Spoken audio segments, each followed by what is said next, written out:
No almoço do Dia das Mães, com a mesa cheia, minha filha de 5 anos no meu colo e todo mundo com o prato cheio de lasanha, minha mãe levantou a taça de vinho, olhou direto nos meus olhos e disse com aquele tom meio debochado que ela domina: "Tão bem. Mas você sabe que mãe de verdade você não é, né?" Eu congelei, literalmente. A colher de arroz parou no meio do caminho. As conversas cessaram como se alguém tivesse apertado o botão de pause. Minha irmã fez aquela cara de "Ixi!". O marido dela olhou para o prato fingindo que não ouviu, e minha filha, que ainda não entende o peso das palavras, mas sente cada energia no ar, simplesmente agarrou mais forte meu pescoço. Meu pai seguiu comendo como se nada tivesse acontecido, o que já diz muito sobre como ele sempre lidou com as bombas que minha mãe solta. Ali, naquele segundo, eu soube que ela tinha feito de propósito. Não foi sem querer. Não foi descuido. Foi o tipo de frase que se prepara no fundo da garganta, esperando o momento perfeito para espetar o peito do outro. E claro, o Dia das Mães era o palco ideal. A mesa posta, a família reunida, o vinho, na taça e o ego dela inflado. Era meu primeiro Dia das Mães oficialmente como mãe, depois de anos tentando engravidar. Depois de 2 abortos espontâneos que quase me destruíram emocionalmente. Depois do fim do meu casamento, porque meu ex não quis seguir comigo no processo de adoção, eu finalmente estava ali. Mãe, com minha filha no colo. Uma menina que já tinha sido rejeitada 2 vezes por outras famílias e que me escolheu de volta. Mas nada disso importava para minha mãe. Na cabeça dela, só é mãe quem sangra no parto, quem tem estrias, quem assina o nome no hospital. Todo o resto para ela é brincar de casinha. Foi o que ela me disse uma vez, quando eu ainda estava no processo de adoção. Isso é bonito em novela, mas na vida real você vai ver a fria que está entrando. Naquele almoço, minha vontade era jogar tudo pro alto. Mas eu sorri. Um sorriso gelado, cortante. O tipo de sorriso que eu aprendi a usar como armadura. E disse só: "Engraçado você dizer isso. Porque eu me lembro de ter feito tudo sozinha, coisa que muita mãe de verdade por aí nunca fez." O silêncio foi mais barulhento que qualquer discussão. Minha irmã deu uma risadinha nervosa. Minha mãe fingiu que não ouviu. Mas ouviu, sim. Eu vi nos olhos dela. Ela não esperava a resposta. Ela esperava submissão. Esperava que eu abaixasse a cabeça, como sempre fiz a vida toda. Mas aquele ano tinha mudado tudo. Não era só sobre ser mãe. Era sobre ser eu. Inteira. Pela primeira vez em muito tempo, eu não estava tentando agradar ninguém. Não estava buscando aprovação. E muito menos da minha mãe, que sempre fez questão de mostrar que minha irmã era a filha especial, enquanto eu era o resto. A que dava trabalho. A que tinha resposta para tudo. A que ela dizia que parecia mais sobrinha criada do que filha. Na adolescência, eu já tinha engolido muita coisa calada. Comentários sobre meu corpo, sobre meu cabelo, sobre minhas notas, sobre minhas escolhas. Quando eu fui fazer psicologia, ela perguntou se eu ia viver de ouvir problema dos outros. Quando contei que queria adotar uma criança, ela disse que devia ser carência. E agora que eu tinha finalmente realizado meu sonho, ela tentou, de novo, apagar tudo com uma única frase. Mas não dessa vez. Dessa vez, eu não chorei no banheiro. Dessa vez, eu não fui embora mais cedo. Eu fiquei. Eu sorri. Eu cortei o bolo, com a minha filha do lado. Tirei foto com ela, postei, escrevi primeiro Dia das Mães com a dona da minha vida e fui embora tarde, com a cabeça erguida. Porque por mais que minha mãe quisesse me diminuir, eu sabia exatamente o que eu era. Mãe, sim. E das boas.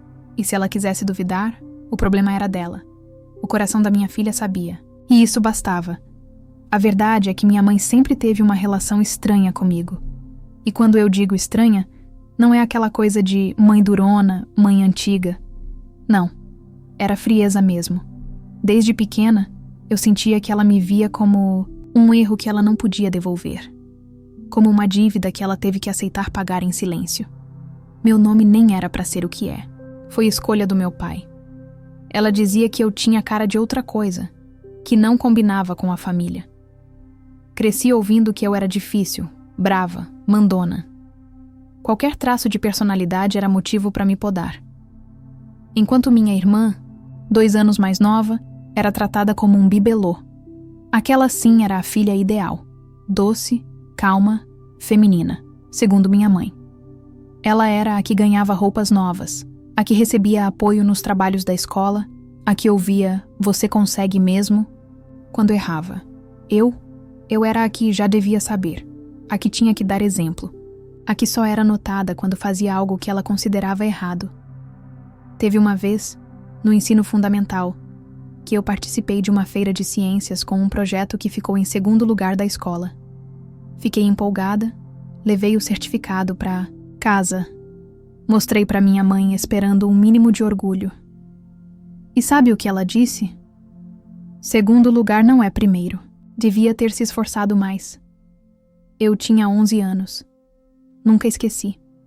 Minha adolescência foi um campo minado. Eu tentava agradar, mas sempre tropeçava nas exigências invisíveis dela. Quando comecei a engordar um pouco, ouvi que ninguém ia me querer. Quando cortei o cabelo curtinho, ela disse que parecia um menino revoltado. Quando tirei nota boa, era obrigação. Quando tirava nota ruim, era decepção. E a pior parte é que mesmo com tudo isso, eu ainda tentava. Eu achava que o problema era comigo, que se eu fosse mais parecida com a minha irmã, ela ia me amar do mesmo jeito. Com o tempo, aprendi a me virar sozinha. Fiz faculdade longe, morava em república, trabalhava de manhã e estudava à noite. Nunca pedi ajuda para ela. E mesmo assim, todo telefonema era uma crítica. Esse curso aí presta mesmo? Vai dar em quê? E quando me formei, ela nem foi na colação. Disse que era muito longe e que já tinha gastado muito com minha irmã naquela semana. Mas o baque de verdade veio quando comecei a tentar ser mãe. Eu estava casada, com um homem bom, paciente, mas a vida tem seus caminhos. Tive 2 gestações que não foram para frente. Uma com 9 semanas, outra com quase 4 meses. Sofri, fui pro fundo do poço. E sabe o que ela disse? Isso acontece. Melhor agora do que depois. Como se perder um filho fosse algo descartável, como se eu estivesse exagerando na dor. Depois da 2ª perda, meu ex começou a se afastar. Ele queria seguir em frente sem filhos. Eu queria tentar mais uma vez, ou então adotar. A adoção era um desejo antigo, mas eu sempre deixava para depois por medo da reação dos outros. Ele não quis. Disse que não estava preparado para criar, filho dos outros. Acabou ali. Um casamento de 7 anos.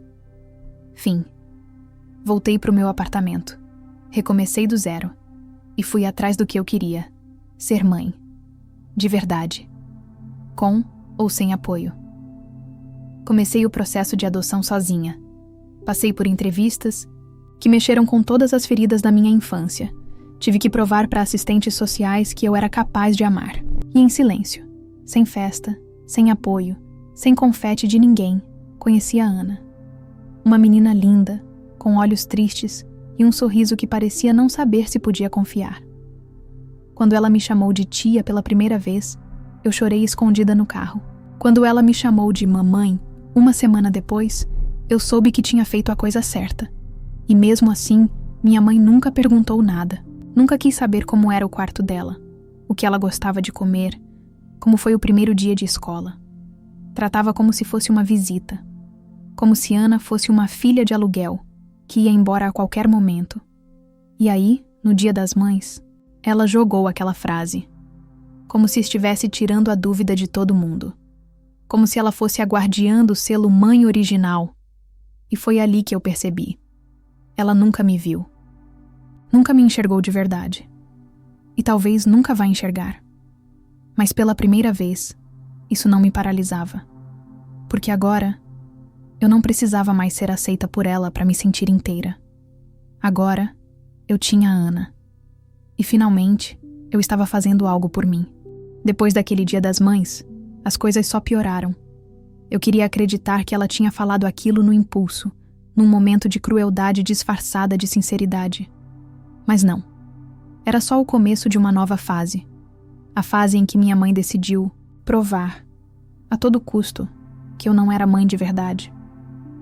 Começou com as alfinetadas sutis.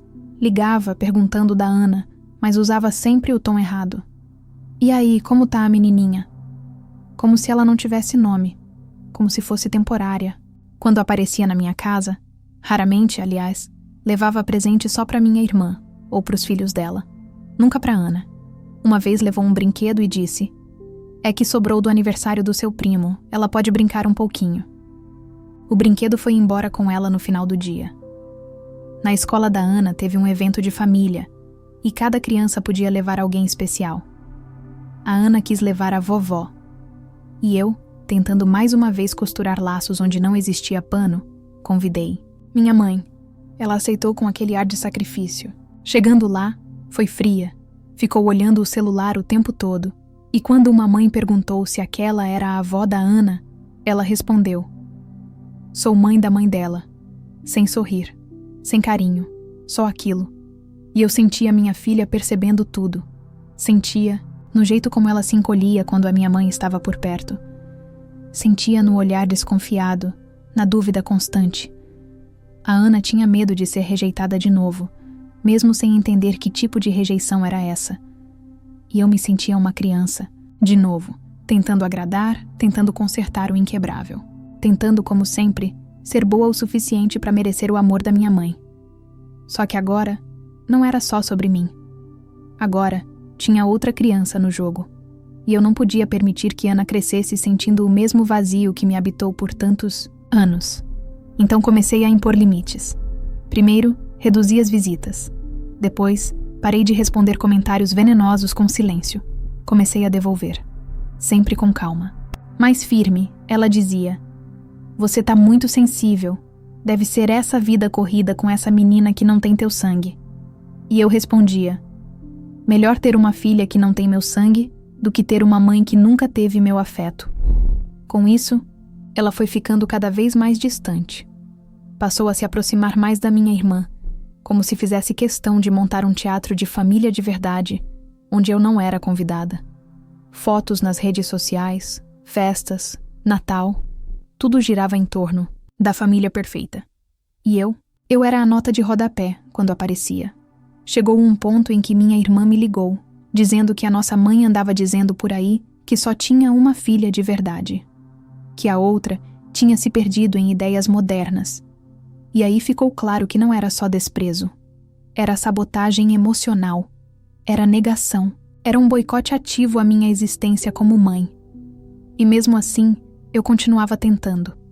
Porque uma parte de mim, ferida desde sempre, ainda queria algum tipo de reparação. Ainda sonhava com um pedido de desculpas, com um abraço, com um "eu me orgulho de você." Mas isso não vinha, e cada tentativa me sangrava mais um pouco. Um dia, a Ana chegou da escola e me perguntou: "Mamãe, vó só gosta de filho que sai da barriga?" Eu travei. O que eu mais temia tinha acontecido. A rejeição da minha mãe tinha escorrido até o coração da minha filha. E ali eu entendi. Não dava mais. Não dava para proteger a Ana de um veneno que eu mesma permitia entrar na nossa casa. Foi nesse dia que algo mudou dentro de mim. Uma força que eu não sabia que tinha. Porque até então, eu estava tentando ser filha e mãe ao mesmo tempo, equilibrando os dois papéis. Mas a verdade é que para ser a mãe que a Ana precisava, eu ia precisar abrir mão de ser a filha que minha mãe nunca quis. O estopim veio de um jeito quase banal, como tudo que envolve a minha mãe. Porque ela nunca grita, nunca quebra nada. Ela só te dobra no silêncio. Te machuca com frases doces, com gestos frios, com sorrisos que escondem navalhas. E foi exatamente assim que aconteceu. Era aniversário da Ana. 6 anos. Eu planejei uma festinha simples, só para a família e alguns amiguinhos da escola. Tudo colorido, decoração com tema de desenho que ela amava, bolo caseiro feito por mim e aquele brilho nos olhos dela que fazia tudo valer a pena.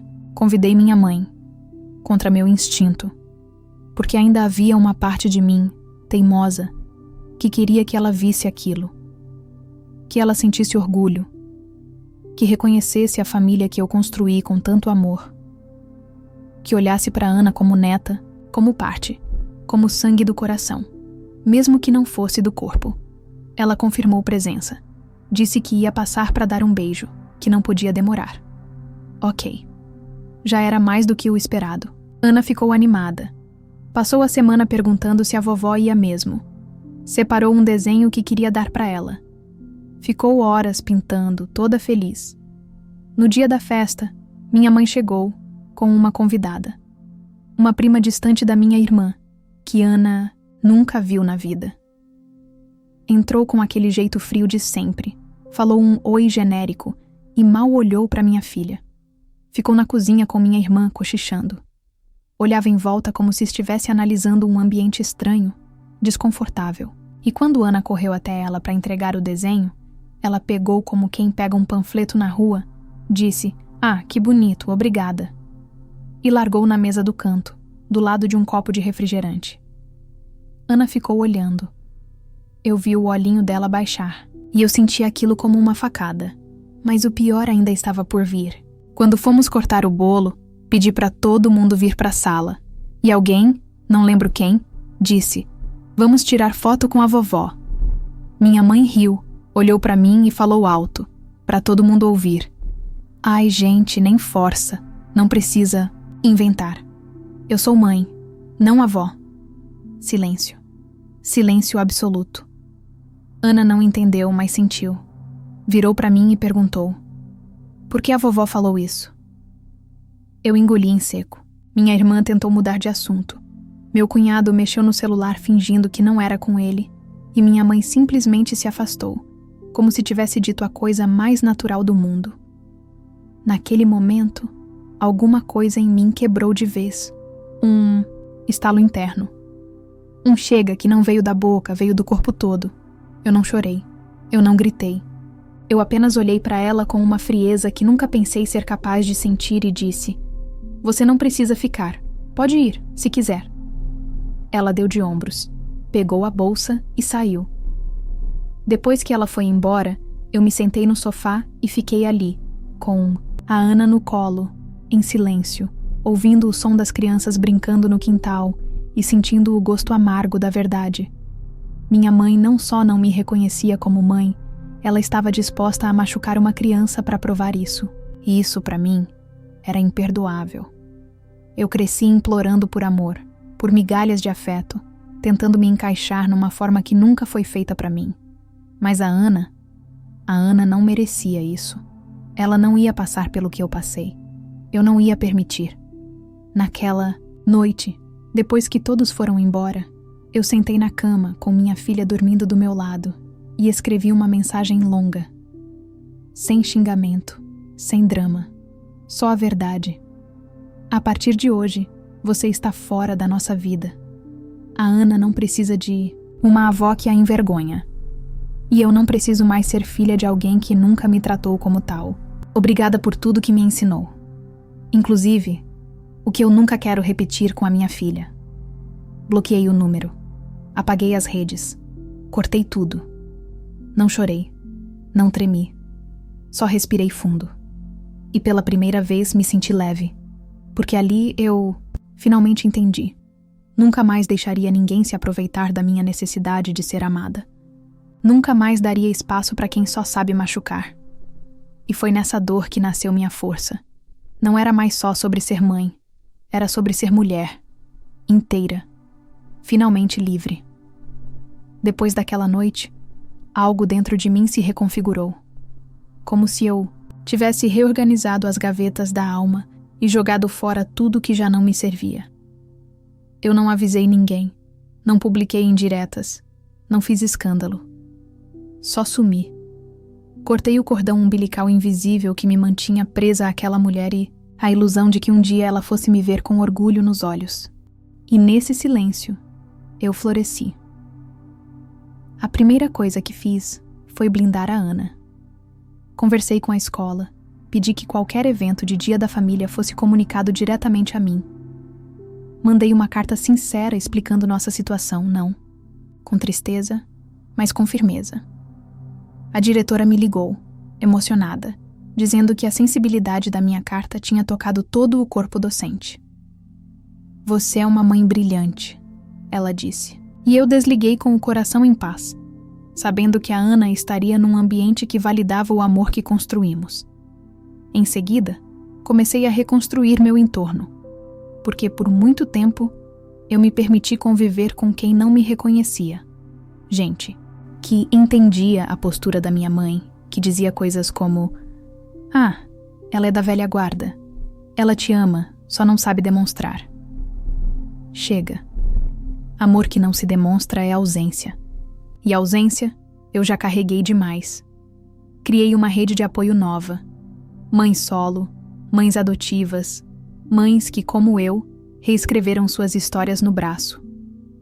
Comecei a frequentar encontros comunitários, participei de grupos de leitura para crianças adotadas. Abri espaço para Ana se sentir parte, pertencente, segura. Conheci mulheres incríveis, histórias de coragem, e entendi de uma vez por todas: maternidade não é sangue, é presença, é escuta, é entrega. No trabalho, fui promovida, justamente no mês seguinte ao corte com minha mãe. Meu chefe disse que notou uma nova energia em mim, e ele estava certo. Era como se ter dito não para ela tivesse destrancado todas as outras portas. Eu já não precisava mais provar nada para ninguém. Eu apenas fazia o meu. E isso transbordava em tudo. Minha irmã, claro, tentou intermediar. Mandou mensagem dizendo que minha mãe estava chateada, que não era para tanto. Mas eu só respondi: "Quando ela estiver pronta para pedir desculpas olhando nos olhos da Ana, a gente conversa. Até lá não existe diálogo." Nunca mais tocamos no assunto. Nesse tempo, fui redescobrindo prazeres simples. Levar a Ana para passear no parque e deitar com ela na grama. Cozinhar juntas. Ouvir ela me chamar de mãe com aquele jeitinho cantarolado. E toda vez que ela sorria, eu pensava: isso aqui é o que importa. Isso é amor de verdade. Mas a verdadeira vingança, se é que dá para chamar assim, foi vê-la me ignorando nas redes enquanto a minha filha crescia. Porque a vida, mesmo em silêncio, manda recado. E o recado que minha mãe recebeu, mesmo sem palavras, foi claro. Eu não precisava mais dela, nem como mãe, nem como referência, nem como nada. Um dia, uma prima distante veio me contar que minha mãe havia feito um comentário numa reunião de família. Ela pensa que venceu, mas só está criando uma menina, para ter os mesmos traumas que ela. Eu respirei fundo. Não doeu. Só me deu a certeza de que eu fiz bem em sair. Porque alguém que acredita que amor construído é inferior ao amor biológico nunca entendeu nada sobre ser humano. Minha vingança foi não devolver a dor. Foi não me rebaixar ao nível dela. Foi mostrar, dia após dia, que minha maternidade era sólida, que minha filha era feliz, que minha vida caminhava, sem necessidade de plateia. E a melhor parte? A Ana começou a brilhar. Melhorou na escola. Fez amigos. Desabrochou. Como se a ausência de uma presença tóxica tivesse liberado o espaço que ela precisava para ser quem é. E isso, para mim, foi a maior confirmação de todas. Eu tinha feito a coisa certa. A gente nunca precisou dela. E agora, finalmente sabíamos disso. A vida tem um jeito muito próprio de devolver tudo. E ela não grita, não se apressa, não precisa se justificar. Ela só observa e entrega. Foi assim com a minha mãe. Passaram-se meses desde o corte definitivo. Não houve ligações, nem bilhetes, nem tentativas reais de reconciliação. Ela, orgulhosa como sempre, achava que o silêncio era uma arma. Mas o que ela nunca entendeu é que dessa vez o silêncio era meu. E eu não estava usando como castigo. Eu estava usando como libertação. Foi minha irmã quem começou a sentir o peso primeiro. Aquela mesma irmã que sempre foi o troféu da casa, a que nunca ouviu "você me decepcionou". Ela tinha 2 filhos, um casamento à beira do colapso e uma mãe morando praticamente dentro da casa dela, dando pitaco em tudo. E aí começaram a surgir os atritos. Pequenos no início.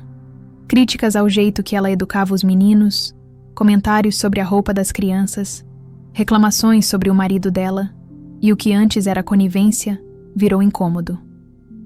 Um dia ela me ligou, num misto de raiva e frustração, e disse: "Agora entendo um pouco do que você passou. Ela quer mandar até na hora que eu dou banho nas crianças." Eu ouvi. Apenas ouvi. Porque não era hora de dizer, "eu avisei." Era hora de deixar ela sentir. Porque cada um tem o seu tempo, de abrir os olhos. Enquanto isso, minha mãe foi perdendo território. Começou a ser deixada de fora de eventos sociais, porque sua presença era sinônimo de tensão. Amigas da igreja se afastaram após pequenos comentários maldosos vazarem. Pessoas começaram a enxergar o que eu enxergava há décadas. A pose educada escondia controle, a falsa preocupação escondia julgamento, e a solidão bateu na porta dela. Mas, como sempre, ela disfarçou de escolha. O mais simbólico foi no fim do ano, no Natal. Pela primeira vez, a casa da minha irmã não recebeu a ceia. Ela decidiu viajar com os filhos, escapar da pressão, e minha mãe ficou sozinha. Sozinha no Natal. A mulher que sempre manipulou o calendário emocional da família para estar no centro, agora era só um eco distante. E eu? Passei a noite de pijama com a Ana no sofá, comendo pipoca e vendo desenho, feliz, leve.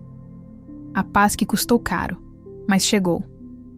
Uns 2 meses depois, minha mãe teve um problema de saúde. Nada grave, mas o suficiente para precisar de ajuda. E sabe quem ela chamou? Ninguém. Porque não havia mais ninguém. As pessoas que ela afastou com o orgulho, agora não atendiam. Ela teve que contar com uma vizinha, que, ironicamente, é mãe adotiva também, para levá-la ao médico. A vida não tem roteiro, mas adora poesia. Ela me viu uma única vez depois disso, por acaso, no mercado. Me olhou como se esperasse alguma reação. Eu a olhei de volta, não com raiva, não com mágoa, com indiferença. E talvez isso tenha doído mais que qualquer resposta agressiva. Porque ela viu, ali nos meus olhos, que eu não precisava mais dela para respirar. Minha irmã, aos poucos, também se afastou. Começou a terapia, coisa que eu fiz por anos e que ela sempre debochava. Disse que precisava entender as raízes da relação dela com a nossa mãe. E a verdade é que quando a gente começa a enxergar o ciclo, não tem mais como desver. Ela parou de defender, parou de justificar. E isso foi um tombo silencioso para nossa mãe. Perceber que estava perdendo as 2 filhas, por motivos diferentes, mas pelo mesmo veneno. E foi assim que ela caiu. Não com escândalo, não com gritos, mas com a vida deixando ela sozinha com o próprio veneno. Porque quando você passa a vida achando que o afeto é uma moeda de troca, uma hora ninguém quer mais negociar. A ironia é que, ao perder o controle, ela perdeu o poder. E ao perder o poder, ela teve que encarar a única verdade que sempre tentou ignorar. O amor não se impõe, o respeito não se exige, se constrói. E ela não construiu nada. A vitória, quando vem de verdade, não faz alarde. Ela não precisa ser anunciada. Ela só se instala, silenciosa, firme, inteira. E foi exatamente assim que ela chegou para mim. Vieram novos dias, novos ciclos, novas memórias. Ana crescia. E eu crescia junto. A cada conquista dela, a cada gargalhada espalhada pela casa, eu sentia o eco de uma cura antiga. Como se a infância que me faltou tivesse voltado pela porta da frente, na forma de um amor pequeno, puro e completamente recíproco. A primeira vez que ela me chamou de minha mãe favorita do mundo foi num dia comum, desses de pizza no chão e filme repetido. E eu sorri, um sorriso que veio lá do fundo de um lugar que nunca antes tinha sido tocado, porque não era só sobre ela me amar.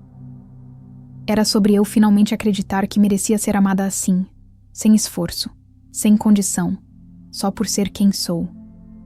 Comecei a escrever.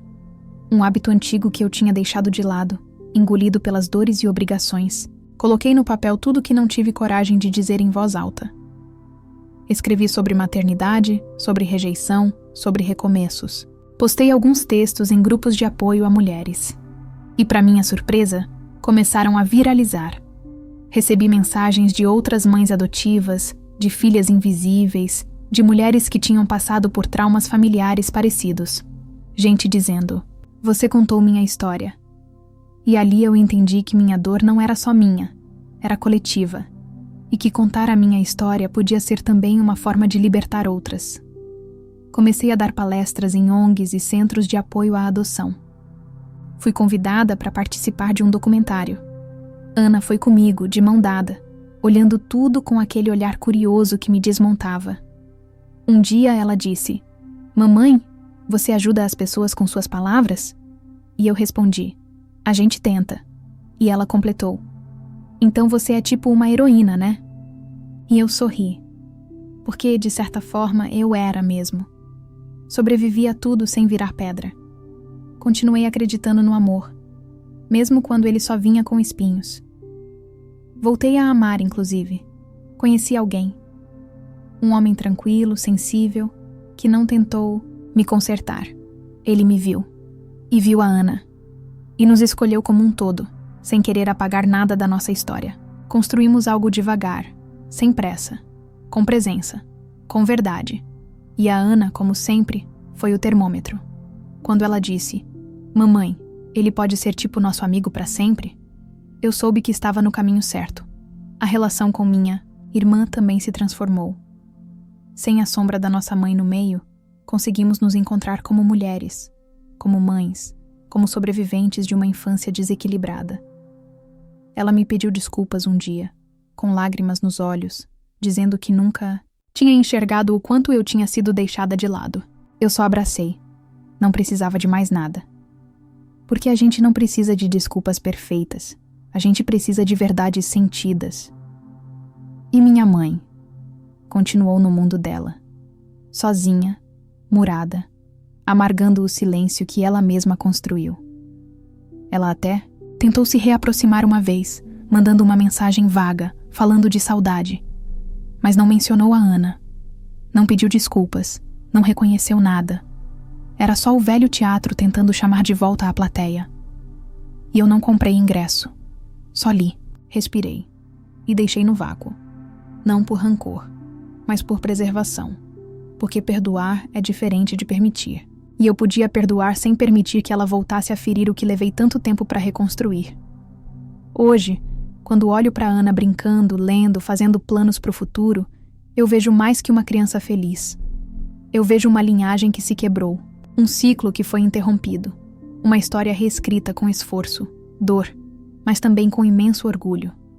E o melhor de tudo, eu não precisei vencer gritando, não precisei humilhar ninguém.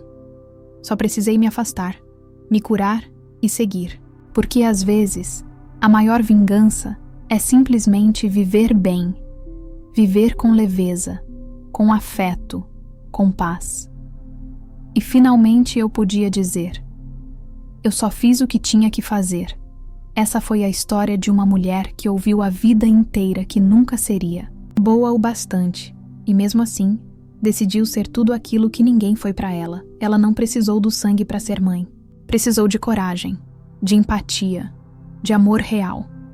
E foi esse amor que construiu uma família de verdade, sem teatro, sem fachada, sem manual.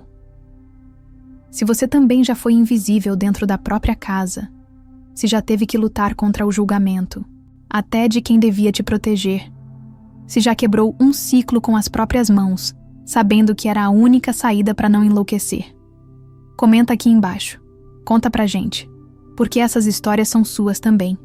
E cada desabafo aqui é um passo a mais rumo à liberdade emocional que a gente merece. Curte esse vídeo Se você sentiu alguma coisa ouvindo essa história, compartilha com alguém que precisa ouvir que você é o suficiente, mesmo que nunca tenha escutado isso da própria família. Se inscreve no canal Reddit Entre Linhas, porque aqui a gente conta histórias reais com a verdade que elas merecem e com finais que devolvem a dignidade a quem quase perdeu tudo. E lembra, tem gente que nasce para amar, tem gente que aprende, e tem gente que escolhe não amar. Mas você sempre pode escolher amar a si mesmo primeiro, e essa escolha muda tudo.